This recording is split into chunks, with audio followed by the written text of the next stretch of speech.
प्रिय दर्शकों, एक बार फिर डी के मोटिवेशन यूट्यूब चैनल में आप सभी का स्वागत है। प्रिय दर्शकों, आज का जो प्रसंग है बड़ा ही ज्ञानवर्धक, बड़ा ही मोटिवेशनल है। प्रिय दर्शकों, मोर ने बताया कि स्त्री सबसे बड़ा धोखा किस समय पर देती है और किन स्थानों पर देती है। प्रिय दर्शकों, इससे पहले आप हमारे चैनल में पहली बार आए हैं तो चैनल को सब्सक्राइब करें, बेल आइकन को प्रेस करें और अच्छे अच्छे कमेंट किया करें ताकि हर आने वाले वीडियो का नोटिफिकेशन सबसे पहले आपको मिले और आप उन वीडियो का फायदा उठा सकें। चलिए शुरू करते हैं। प्रिय दर्शकों, आज की ये प्यारी सी कहानी, ये प्यारा सा वीडियो बहुत समय पहले की बात है। एक जंगल में एक वटवृक्ष के नीचे एक मोर और मोरनी का झुंड रहा करता था। उन मोर और मोरनी के दिलों में बहुत प्रेम था। बहुत समय से वे आपस में मिलजुल कर रहते थे। उन दोनों में आपस में इतना प्रेम था कि दूर दूर तक उन दोनों की प्रेम की चर्चाएं हुआ करती थीं। प्रिय दर्शकों, एक दिन की बात है। किसी विवाद को लेकर के मोर और मोरनी में आपस में झगड़ा हो गया और जब मोर और मोरनी में बहुत झगड़ा होने लगा तब मोर कहने लगा कि मोरनी, मैं जानता हूं कि संसार में सबसे बड़ा धोखा स्त्री किस समय देती है, किन स्थानों पर देती है और क्यों देती है, और इस संसार में सबसे बड़ी पापी और विश्वासघाती स्त्री होती है। इस तरह की बात सुन के वे मोरनी कहने लगी, क्या मतलब है? तुम यह कैसे कह सकते हो कि इस संसार में सबसे बड़ी पापी और विश्वासघाती स्त्री होती है और वह किस समय पर धोखा देती है? यह सरासर झूठ है। स्त्री कभी किसी को धोखा नहीं देती। प्रिय दर्शकों, जब इस तरह से मोर और मोरनी में झगड़ा बढ़ता चला गया, बहुत समय तक वे आपस में लड़ते झगड़ते रहे और उनका झगड़ा शांत होने का नाम ही नहीं ले रहा था। उसी समय पर उस वटवृक्ष पर एक हंस आ जाता है और वह हंस आकर के उन मोर और मोरनी से कहता है कि मैं काफी समय से देख रहा हूं कि तुम दोनों आपस में एक बात को लेकर के झगड़ रहे हो। अगर तुम दोनों इस समस्या का हल नहीं निकाल पा रहे हैं, अगर तुम दोनों इस प्रश्न का उत्तर नहीं दे पा रहे हो, तो क्यों ना तुम कैलाश पर्वत पर चले जाओ। कैलाश पर्वत पर जाकर भगवान शिव और माता पार्वती से अपने सवाल का जवाब पूछ लो। वो तो जगत के स्वामी हैं। वह तुम्हें बता देंगे कि आखिरकार इस संसार में स्त्री सबसे बड़ा धोखा किस समय देती है और किन किन स्थानों पर देती है, और इस संसार में सबसे बड़ा पापी और विश्वासघाती कौन है। वह मोर और उसकी पत्नी मोरनी जब हंस के इन बातों को सुनती है तो उन्हें यह बात पसंद आ जाती है। वो हंस की बात को मान करके कैलाश पर्वत की ओर उड़ते हुए चले जा रहे थे और चलते चलते ही मैं कैलाश पर्वत पर पहुंच जाते हैं और भगवान शिव के चरणों में लौट जाते हैं। भगवान शिव को प्रणाम करते हैं, कहते हैं कि हे भगवान, आप तो जगत के स्वामी हो, आपने पूरा संसार बनाया है, आप हमारे एक प्रश्न का उत्तर दे दीजिए। तब मोरनी कहने लगती है कि हे प्रभु, ये मोर कह रहा है, इस संसार में सबसे बड़ा धोखा स्त्री देती है और किस समय पर देती है, किन स्थानों पर देती है, ये इसे मालूम है। इसके कहने का मतलब है कि संसार में सबसे बड़ी पापी और सबसे बड़ी विश्वासघाती स्त्री होती है। प्रिय दर्शकों, इस तरह से वे मोरनी भगवान शिव से कहने लगती है। प्रिय दर्शकों, कि यह कहानी आपके जीवन को पूरी तरह से बदल कर रख देगी। इस कहानी में वह ज्ञान छुपा हुआ है। इस ज्ञान को पाने के लिए हम लोग दर दर भटकते रहते हैं, तरह तरह की कथाएं सुनते हैं, लेकिन आज वही ज्ञान इस कथा में आपको कुछ ही समय में मिल जाएगा। इस कथा से प्राप्त किए हुए ज्ञान को अगर आप जीवन में उतारते हो तो आपका जीवन खुशियों से भर जाएगा। आपके जीवन में गरीबी नहीं रह सकती, मैं यह विश्वास के साथ कह सकता हूं। तब भगवान शिव मोर से कहने लगते हैं कि मोर, तुम कैसे साबित कर सकते हो इस संसार में स्त्री सबसे बड़ा धोखा किस समय देती है और किन किन स्थानों पर देती है, और इस संसार में सबसे बड़ी पापी और विश्वासघाती स्त्री होती है, तुम कैसे साबित करोगे? तब मोर कहने लगता है कि हे भगवान, मैं आपको एक कहानी सुनाऊंगा। इस कहानी को सुनने के बाद में यह साबित हो जाएगा कि स्त्री सबसे बड़ा धोखा किस समय देती है और किन किन स्थानों पर देती है, और इस संसार में सबसे बड़ी पापी, सबसे बड़ी विश्वासघाती स्त्री होती है। तब भगवान शिव कहते हैं कि ठीक है मोर, तुम कहानी सुनाओ।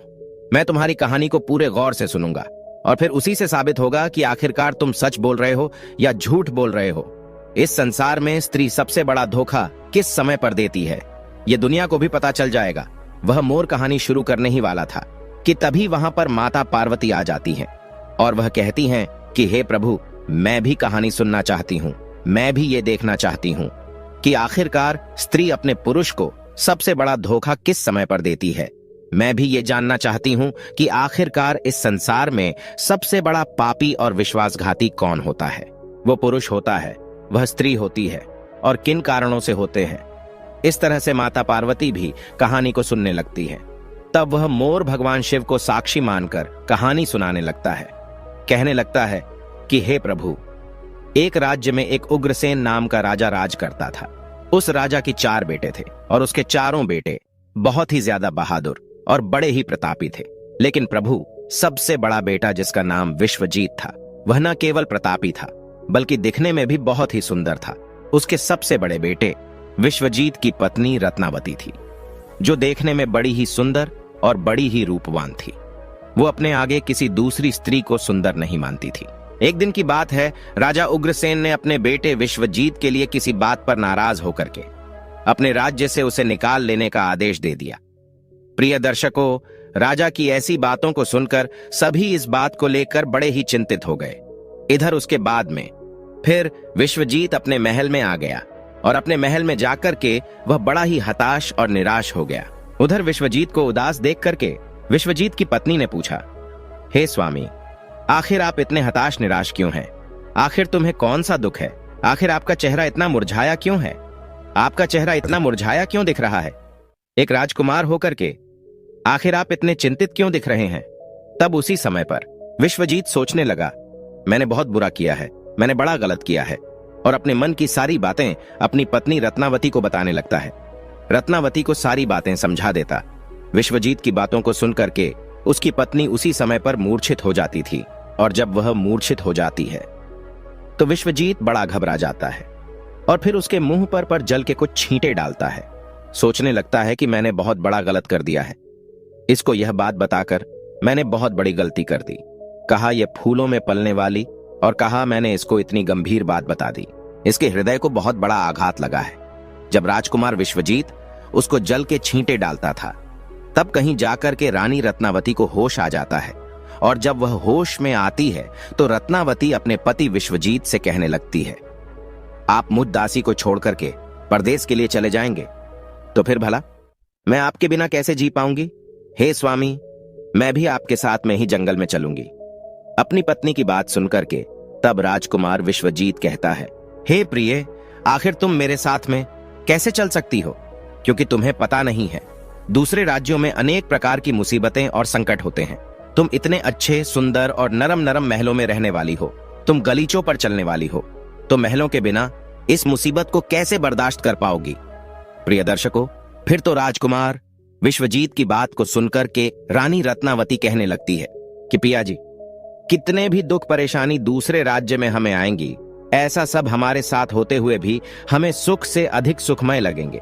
पिया जी, आपको पता नहीं है, महल के सुख आपके बिना जंगल के दुखों से भी डरावने लगेंगे, उससे भी अधिक दुख मुझे देंगे। इसलिए पिया जी, आज मैं आपके साथ ही चलूंगी।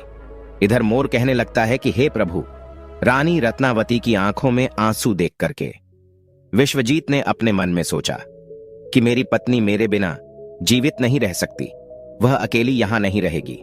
इसलिए आज मुझे अपनी पत्नी को ऐसी अवस्था में छोड़कर जाना सही नहीं होगा।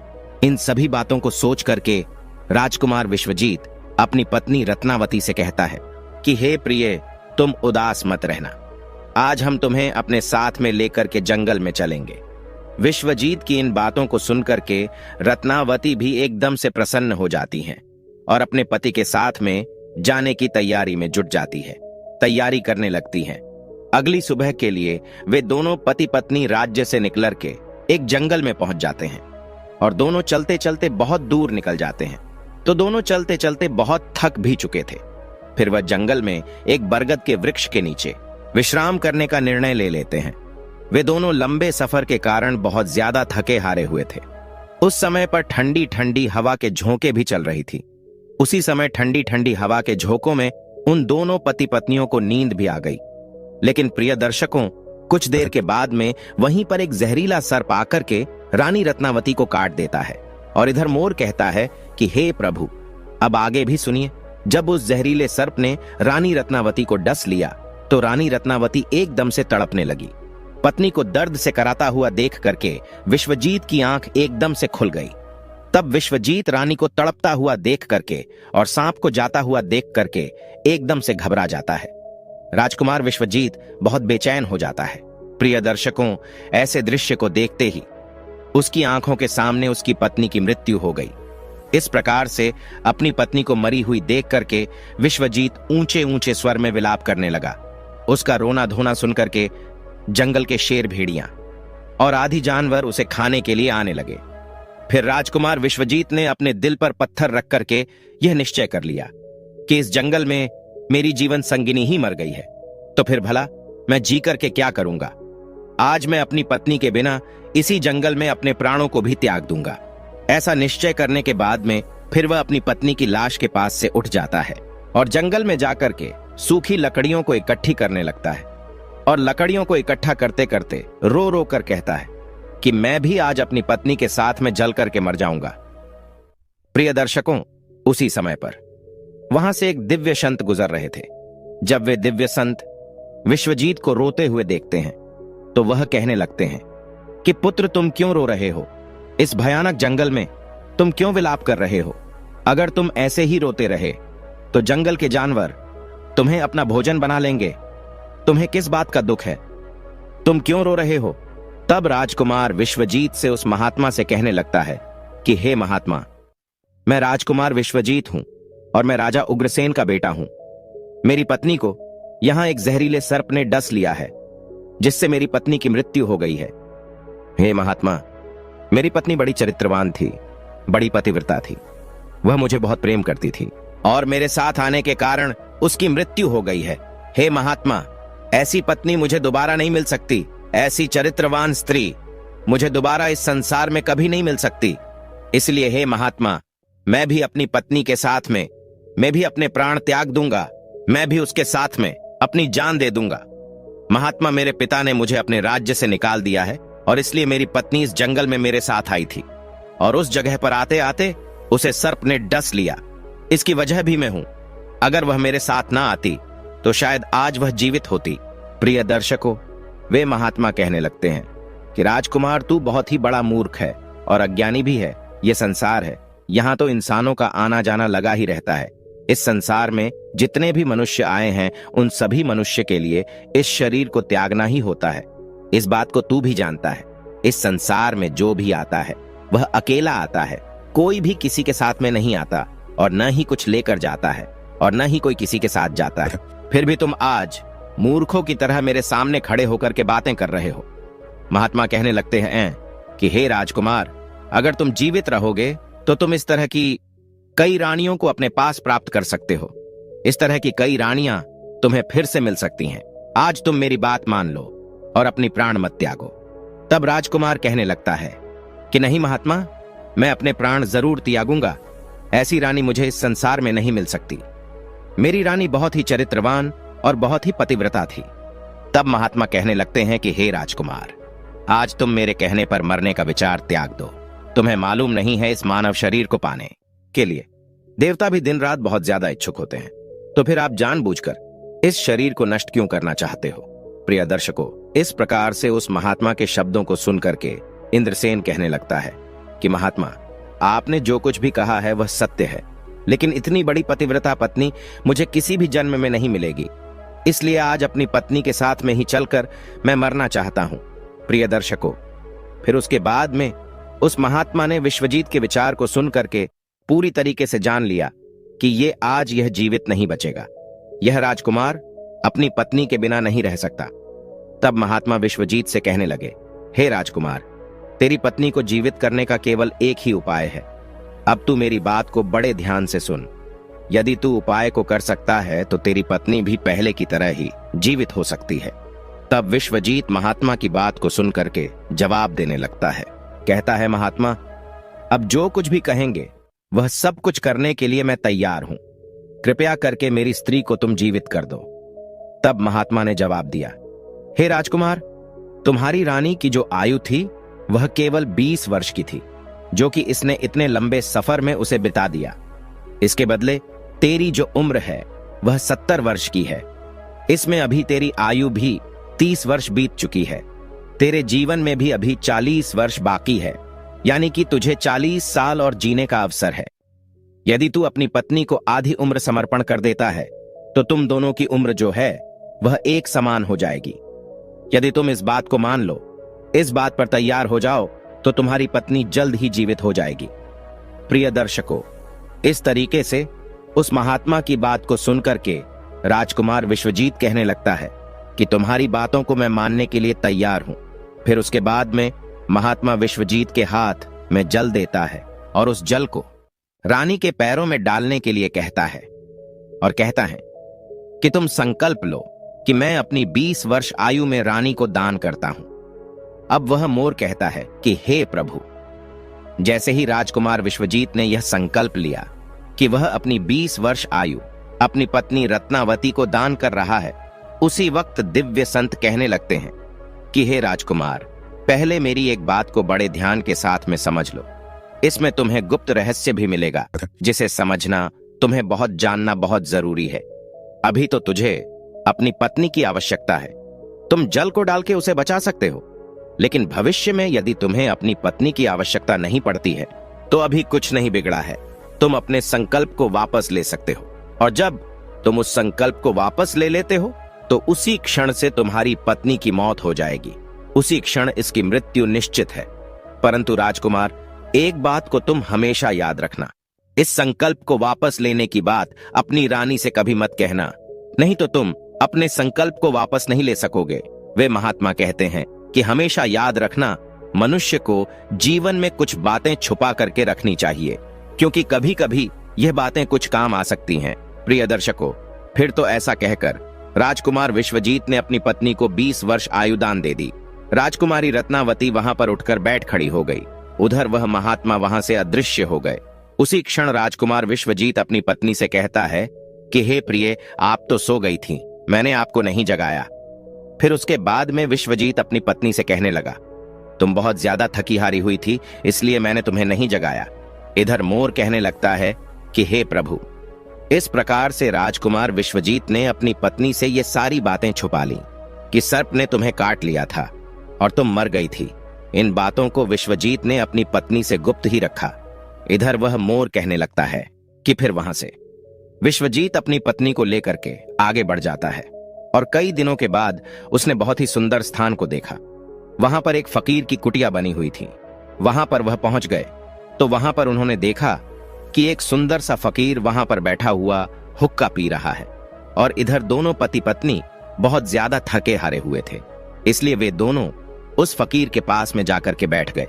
उस समय विश्वजीत ने अपनी पत्नी रत्नावती से कहा कि हे प्रिय, मुझे बहुत तेजी से प्यास लग रही है और प्यास की वजह से मेरा गला भी सूख रहा है। कुएं पर चलकर के पानी पीकर आते हैं। यदि तुमको भी प्यास लगी हो तो हम जाकर के तुम्हारे लिए भी पानी की व्यवस्था कर लाते हैं। तब वह मोर कहने लगता है कि हे प्रभु। राजकुमार विश्वजीत की बात को सुनकर के वह रानी कहने लगती है कि पियाजी, मुझे तो प्यास नहीं लगी है, अब जाइए पानी पीकर के फिर मेरे पास वापस आ जाइए। इसके बाद में पानी के जवाब को सुनकर के राजकुमार विश्वजीत एक लंबी सी रस्सी हाथ में लेकर के कुएं की ओर बढ़ने लगा। इधर राजकुमार विश्वजीत कुएं पर पानी पीने के लिए पहुंच गया तो उसी समय पर क्या हुआ, राजकुमारी रत्नावती उस फकीर की तरफ देख रही थी। इधर रत्नावती उस फकीर की सुंदरता को देख करके उस पर मोहित हो जाती है, अर्थात वह उसको पूरी तरीके से दिल दे बैठी। अब राजकुमारी रत्नावती उस फकीर से कहती हैं कि हे फकीर, आप तो यहां पर बड़ी खुशी से रहते हैं, बड़ी मौज से रहते हैं। तब वह फकीर कहने लगता है कि हे राजकुमारी, तुम भी यहां पर मेरे साथ बड़ी मौज से रह सकती हो। तब राजकुमारी रत्नावती कहने लगती है कि मैं रहना तो चाहती हूं, लेकिन मेरे साथ में मेरा पति है, मैं तुम्हारे साथ में कैसे रह सकती हूं। प्रिय दर्शकों, रानी की ऐसी बात सुनकर के वह फकीर समझ जाता है कि रानी उस पर आसक्त हो बैठी है। तब वह फकीर रानी रत्नावती के साथ में प्रेम लीला करने लगता है। तो उसी समय पर फकीर ने रानी से कहा कि आज मैं तुम्हें एक ऐसा उपाय बताता हूं। तुम्हारा पति इस कुएं पर पानी पीने के लिए गया है, तुम अपने पति को जा करके उसी कुएं में ढकेल देना। इसके बाद में जो भी होगा हम उसे देखेंगे। इधर मोर कहता है। फिर तो वो फकीर की बात सुनकर के रत्नावती ने कहा, ठीक है, मैं ऐसा ही करूंगी। प्रिय दर्शकों, अब इतनी ही देर में राजकुमार विश्वजीत से पानी पीकर के अपनी पत्नी के पास में आ गया। तो उसी क्षण राजकुमारी रत्नावती भी कहने लगी कि पिया जी, मुझे भी बहुत तेजी से प्यास लग रही है। प्यास की वजह से मेरा भी गला सूख रहा है। तुम कुएं पर वापस चलकर मुझे भी पानी पिलाओ।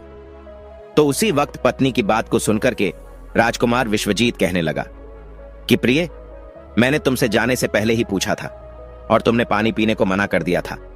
यदि तुम्हें प्यास लगी है तो मैं अभी कुएं पर जाकर के तुम्हारे लिए पानी का प्रबंध करके आता हूं। पत्नी से इतनी बातचीत करने के बाद में विश्वजीत कुएं पर पानी लेने के लिए चला गया।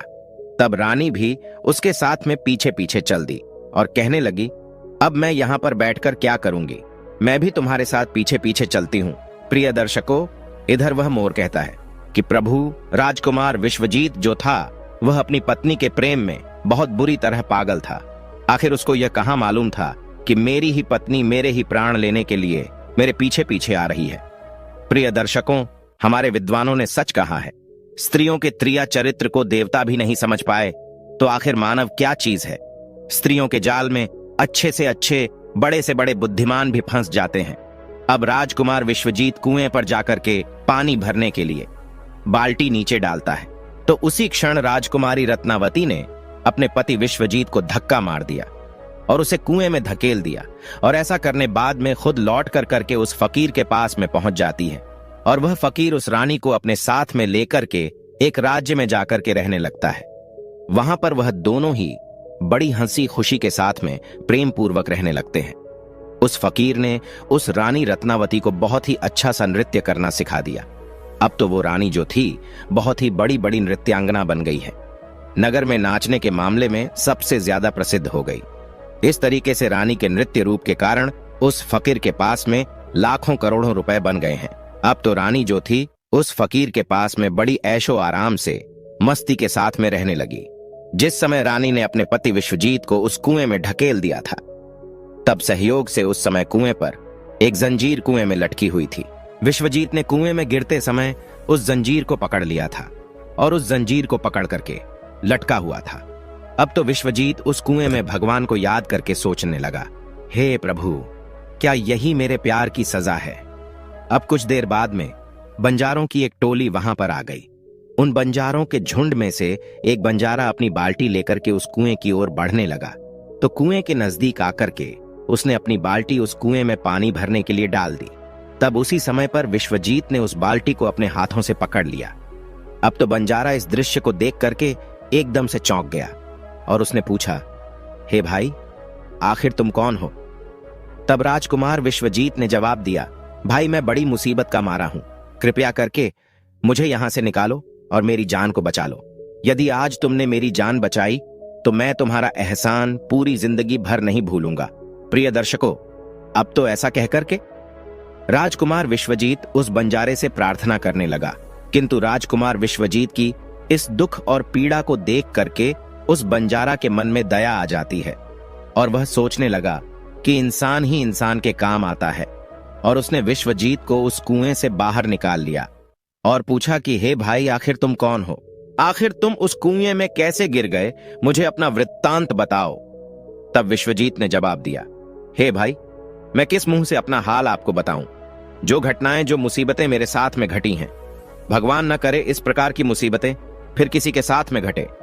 फिर विश्वजीत ने जवाब दिया, हे भाई, यदि तुम मुझसे इन बातों को जानना ही चाहते हो, मेरी परेशानी को जानना ही चाहते हो, तो सुनो, मैं आपको अपना कथन सुनाता हूं, अपनी बीती आपको सुनाता हूं। मैं एक राजकुमार हूं। मेरे पिता ने किसी कारण से मुझे अपने राज्य से निकाल दिया है, इसलिए मैं अपनी धर्म पत्नी के साथ में इस जंगल में पहुंच गया और मेरी पत्नी और मैं एक दूसरे से बहुत ज्यादा प्रेम करते थे। तब उसी समय पर जंगल में एक सर्प ने मेरी पत्नी को काट लिया था। इससे मेरी पत्नी की मृत्यु हो चुकी थी। मैं उस जंगल में अपनी पत्नी के साथ अपने प्राणों के लिए त्यागने जा रहा था। तब एक महात्मा ने मुझ पर दया की और मेरी 40 वर्ष की आयु में से 20 वर्ष मेरी पत्नी को दान देकर के उसे जीवित कर दिया। फिर हम वहां से आगे के लिए बढ़ गए। अब कुछ दिनों के बाद में हम एक स्थान पर पहुंच गए जहां पर एक फकीर की झोपड़ी थी। वहां पर मुझे बहुत तेज प्यास लगी। मैं पानी पीने के लिए कुएं पर चला गया।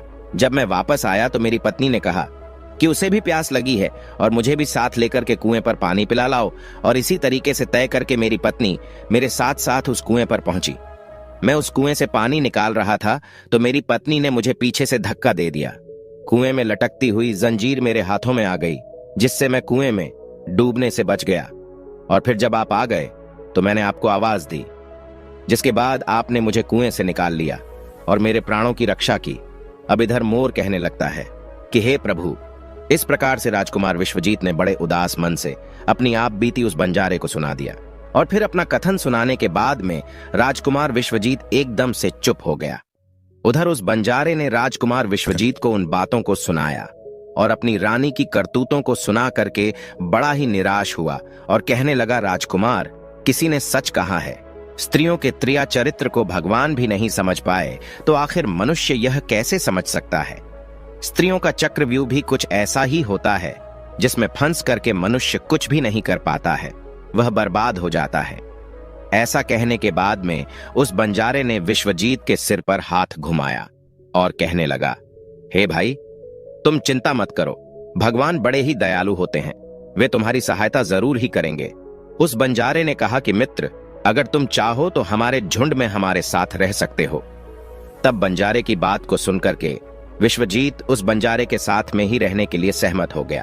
फिर उन बंजारों की सहायता से वह राजकुमार जो था उसी राज्य में जा पहुंचा जहां पर उसकी पत्नी रत्नावती और वह फकीर रह रहा था। उस राज्य को देख करके विश्वजीत बंजारे से कहने लगा, हे भाई, मेरी इच्छा है कि मैं कुछ दिन इस राज्य में रहूं। तब बंजारे ने जवाब दिया, मित्र, तुम जैसा चाहते हो वैसे ही रह सकते हो, मुझे कोई परेशानी नहीं है। फिर उसके बाद में राजकुमार विश्वजीत भूखा था। उस बंजारे से आज्ञा लेकर के राज्य में घूमने के लिए आया और काम की तलाश करने लगा। कुछ दिनों बाद राजकुमार की मेहनत और परिश्रम को देख करके उस राज्य के बड़े व्यापारी ने अपने यहां पर उसे नौकरी पर रख लिया। इस तरीके से राजकुमार विश्वजीत उस व्यापारी के यहां पर काम करना शुरू कर दिया और बड़ी मेहनत और लगन के साथ में अपने कर्तव्यों का निर्वहन करना शुरू कर दिया। राजकुमार की मेहनत को देख करके उस व्यापारी ने राजकुमार विश्वजीत को बड़ा ही सम्मान दिया और धीरे धीरे करके उस राजकुमार को अपने यहां काम का एक मुनीम बना लिया। अब वह मोर कहता है कि हे प्रभु। अब इस प्रकार से राजकुमार विश्वजीत के दिन बड़े हंसी खुशी के साथ में कटने लगे। अब एक दिन उसी नगर के राजा के यहां पर राजकुमार विश्वजीत की जो पत्नी थी, वह नृत्य कला का वहां पर प्रदर्शन करने के लिए प्रस्तुत हो रही थी। प्रिय दर्शकों, जब राजा के यहां पर राजकुमारी रत्नावती का नृत्य होने वाला था, तब राजा ने उस शहर के सभी बड़े से बड़े व्यापारी अपने यहां पर नृत्य देखने के लिए निमंत्रण दिया था। बंधु राजकुमार रत्नावती के नृत्य की प्रशंसा उस पूरे नगर में हो रही थी। पूरे राज्य में वह सबसे बड़ी नर्तकी और सबसे प्रसिद्ध भी बन चुकी थी। तब सेठ राजकुमार विश्वजीत से कहता है कि मैं राजा के यहां पर नृत्य देखने के लिए जा रहा हूं, अगर तुम भी दरबार में चलना चाहते हो तो चल सकते हो। तब राजकुमार विश्वजीत कहता है कि क्यों नहीं, मैं भी इसी बहाने से नृत्य देख लूंगा। अगर मुझे भी तो पता चले कि इतनी खूबसूरत नृत्य का कौन है, इसकी पूरे राज्य में चर्चा हो रही है। इस प्रकार से राजकुमार विश्वजीत अपने सेठ के साथ में राजा के दरबार में पहुंच गया। तब रानी ने एक अप्सरा के समान दरबार में अपना नृत्य प्रदर्शन किया और बड़े ही आनंद भरे स्वर में कई गानों को उसने प्रस्तुत किया। अब तो उसके गाने को सुन करके वहां पर जितने भी लोग थे वह बड़े ही आश्चर्य में आ गए और सभी सेठ और विद्वान लोगों ने भी राजा के दरबार में सभी समाज के लोगों ने उसके नृत्य की बड़ी ही प्रशंसा की। तब उसी क्षण राजकुमार विश्वजीत ने भी अपने हाथ से एक अंगूठी उतारी, इसमें एक हीरा जड़ा हुआ था। उसने उस अंगूठी को उतार करके रानी रत्नावती को भेंट कर दी। उसके बाद में राजकुमारी रत्नावती ने उस अंगूठी को पहचान लिया और मन ही मन में विचार करने लगी, यह तो बहुत बड़ी आश्चर्य वाली बात है। आखिर मेरा पति तो जिंदा है और वह यहां पर पहुंच गया है। यदि उसने मुझे आज पहचान लिया तो वह मुझे जीवित नहीं छोड़ेगा। इसलिए मुझे कुछ ऐसा त्रिया चरित्र रचना चाहिए जिससे मेरे पति को मारा जा सके। अब तो राजकुमारी रत्नावती ने अपने मन में विचार किया, अब मैं यहाँ के राजा के लिए एक ऐसा सुरीला गाना और बड़ा ही अच्छा नृत्य दिखाऊंगी जिससे राजा प्रसन्न होकर के मुझे कुछ मांगने के लिए बोलेगा। तब मैं राजा से आदेश दिलवाकर उसे मरवा दूंगी। बाद में राजकुमारी ने एक बहुत ही सुरीला गाना और बड़ा ही मधुर नृत्य दिखाया। प्रिय दर्शकों, रानी की इस बसंत बहार को सुनकर के वह बड़ा ही प्रसन्न हुआ। अब तो रत्नावती से राजा कहने लगा, हे नृत्यिका, मैं तुम्हारे इस नृत्य को देख करके बड़ा ही प्रसन्न हूं। आखिर तुम मुझसे क्या मांगना चाहती हो? तब राजकुमारी रत्नावती ने जवाब दिया कि राजा साहब, यदि आप मुझसे प्रसन्न हो तो सबसे पहले मुझे एक वचन दीजिए, जो मैं आपसे मांगूंगी आप मुझे वही देंगे। रत्नावती ने जवाब दिया, इस सभा में मेरा एक शत्रु है, कृपया करके महाराज मेरे मांगने पर उसको फांसी की सजा दे दीजिए। तब राजा ने जवाब दिया, हे रानी, तुम उस चोर को बुला करके मेरे सामने लाओ। तब उस रानी ने राजकुमार विश्वजीत का हाथ पकड़ा और उसे बुला करके राजा के सामने ले पहुंची। उसी क्षण राजा ने अपने सैनिकों को आदेश दिया कि तुरंत ही इस चोर को जल्लादों के सामने ले जाओ, रानी के इस चोर को फांसी पर चढ़वा दो। प्रिय दर्शकों, इसी बीच में विश्वजीत का जो सेठ था वह भी वहां पर पहुंच गया।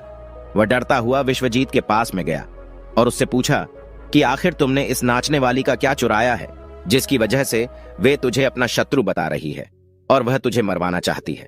तब राजकुमार विश्वजीत ने अपने मालिक को जवाब दिया कि हे मालिक, मैंने उसका कुछ नहीं चुराया है। बस इस राजा को अब इतना समझा लो कि मुझे सजा देने के पहले मेरी 2 बातों को गौर से सुन ले, हो सकता है मेरी जान बच जाए। अब तो विश्वजीत का मालिक इन बातों को सुन करके अपने साथी व्यापारियों से इस विषय में कुछ चर्चा करने लगा। उस सेठ ने कहा कि मित्रों, या तो राजा न्याय करे या फिर हम सभी इस शहर को छोड़ करके इस शहर से कहीं और चले जाएंगे। इस प्रकार से सभी व्यापारी इकट्ठे होकर के राजा के पास में पहुंच गए और राजा से जाकर कहने लगे, हे राजन, हमारा मुनीम जो है वह एक निर्दोष है और आपने उसे मरवाने का आदेश दे दिया है। वे कह रहा है कि राजा से वो 2 बातें कहना चाहता है। यदि इन 2 बातों को सुनने के बाद में आपको उस पर कोई अपराध लगे तो आप उसे मरवाना चाहे तो आप उसे मरवा सकते हो। उसके मरने के पहले उसकी 2 बातों को आप जरूर सुनिए। प्रिय दर्शकों, फिर राजा ने व्यापारियों की बात सुनकर के कहा, ठीक है, तुम अपने मुनीम को मेरे पास में बुलवा दो। तब विश्वजीत को बुला करके राजा के सामने खड़ा किया गया। तब राजा ने जवाब दिया, तुम जो भी कहना चाहते हो वह खुले शब्दों में मेरे सामने कहो। तब उसी समय राजकुमार विश्वजीत ने जवाब दिया कि महाराज, आखिर मैंने कौन सा अपराध किया है जिस कारण आपने मेरी हत्या करवाने के लिए अपने मंत्रियों को आदेश दे दिया? फिर राजकुमार विश्वजीत की बात को सुनकर के राजा ने जवाब दिया, तू उस नृत्यकी का चोर है, उसका शत्रु है। तो विश्वजीत ने जवाब दिया, नहीं महाराज, मैं इस कुल्टा स्त्री का पति हूं, जो मुझे कुएं में ढकेल कर इस फकीर के साथ मैं यहां पर भागकर चली आई है। अब तो राजकुमारी रत्नावती ने समझ लिया कि अब तो बात बिगड़ रही है। तब राजकुमारी रत्नावती जो थी राजा से कहती है कि हे महाराज, मैं चरित्रहीन नहीं हूं, मैं कुल्टा नहीं हूं, यह बिल्कुल झूठ बोल रहा है। आखिर ये कौन है? मैं तो इसे जानती भी नहीं हूं, यह तो मेरा चोर है। मैं तो सिर्फ इतना ही जानती हूं कि यह मेरा शत्रु है। फिर राजकुमार विश्वजीत ने जवाब दिया कि महाराज, ठीक है, यदि यह मेरी पत्नी नहीं है तो वह सब कुछ जो मैंने रास्ते में दिया था वह मेरी अमानत के रूप में इस स्त्री से मुझे वापस दिलवा दो। फिर विश्वजीत रानी रत्नावती की तरफ देखने लगा। तब राजकुमार विश्वजीत ने अपनी अमानत को वापस लेने की बात की तो राजकुमारी रत्नावती ने इसे बड़े सहज स्वभाव से स्वीकार कर लिया।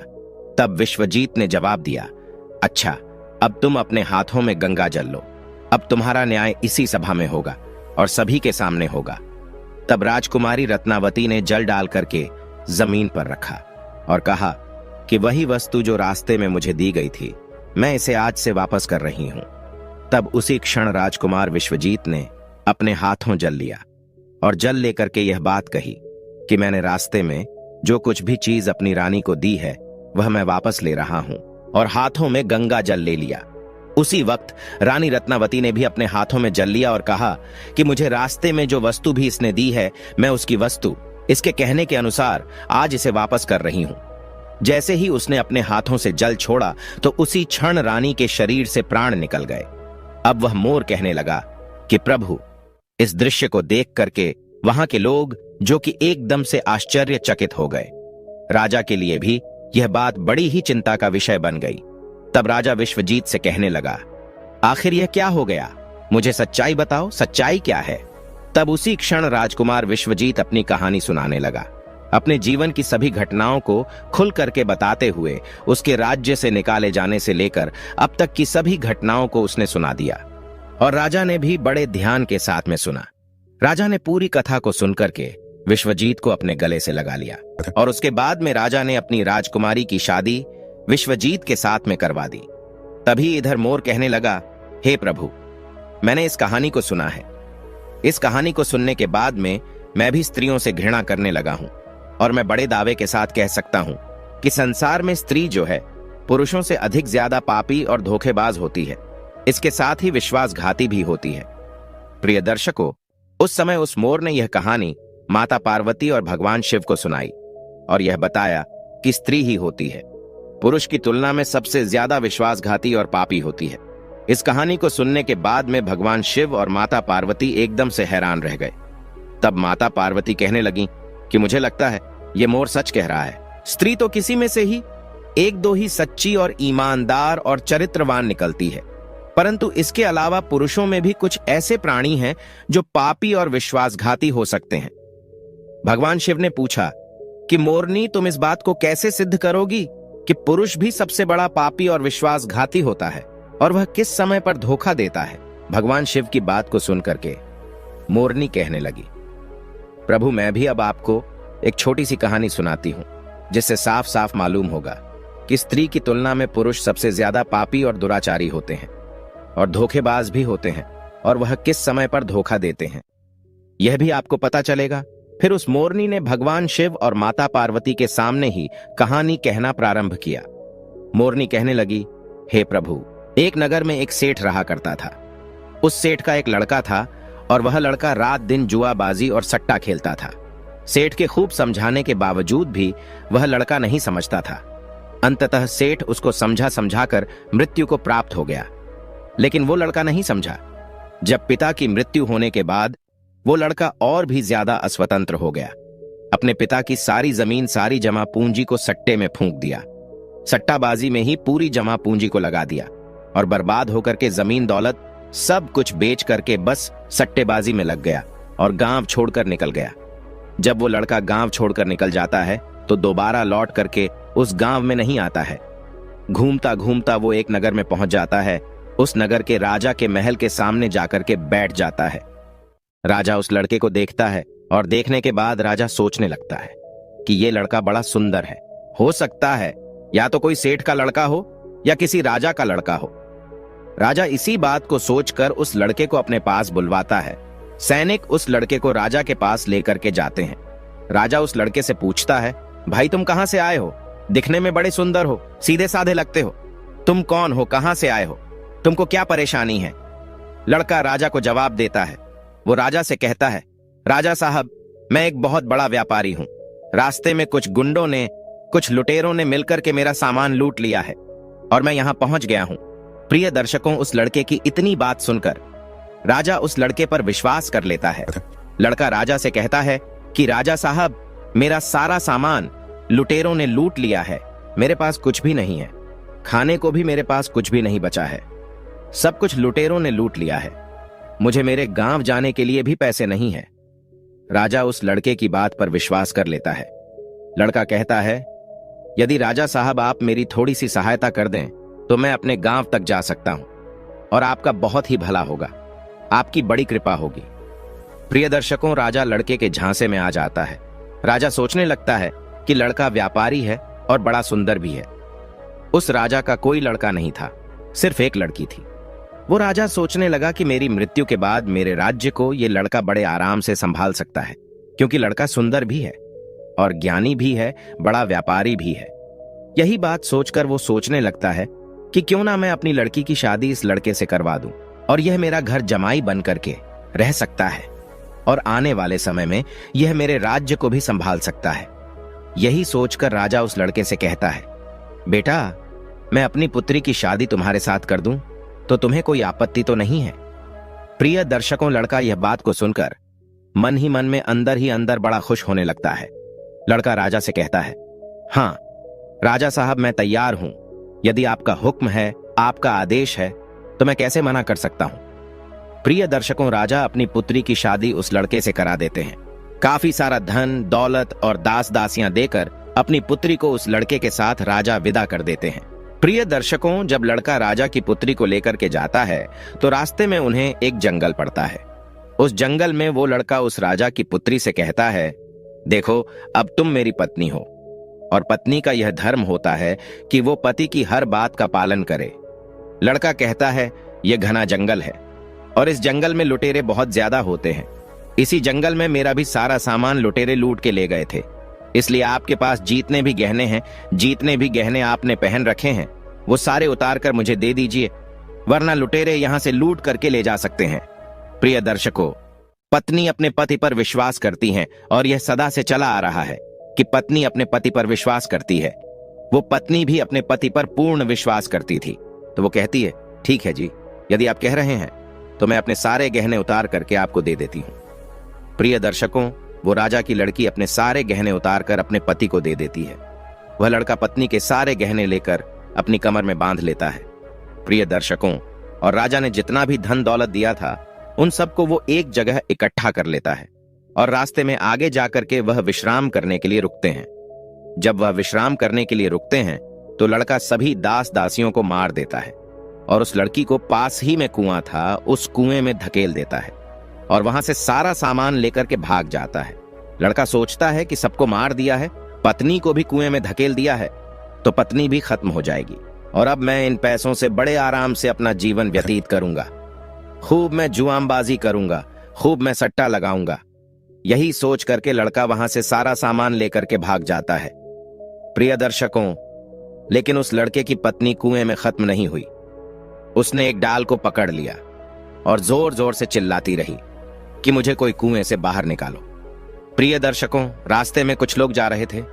उन लोगों ने उस लड़की की आवाज सुनी और उस लड़की को कुएं से बाहर निकाल लिया। लड़की वापस अपने राज्य में पिता के घर पहुंच जाती है। उस लड़की का पिता उस लड़की से पूछता है और कहता है, पुत्री क्या हो गया, तुम वापस कैसे चली आई? वह लड़की कहती है, पिताश्री, रास्ते में हमें कुछ गुंडे मिल गए थे और गुंडों ने हमारे साथ यह दुर्व्यवहार किया, सभी दास दासियों को खत्म कर दिया और मुझे कुएं में धकेल दिया और मेरे पति का कोई पता नहीं है। प्रिय दर्शकों, वह लड़की पतिव्रता थी, इसलिए उसने उस घटना के बारे में अपने पिता को नहीं बताया। कुछ समय के लिए वह लड़की अपने पिता के घर रहने लगी।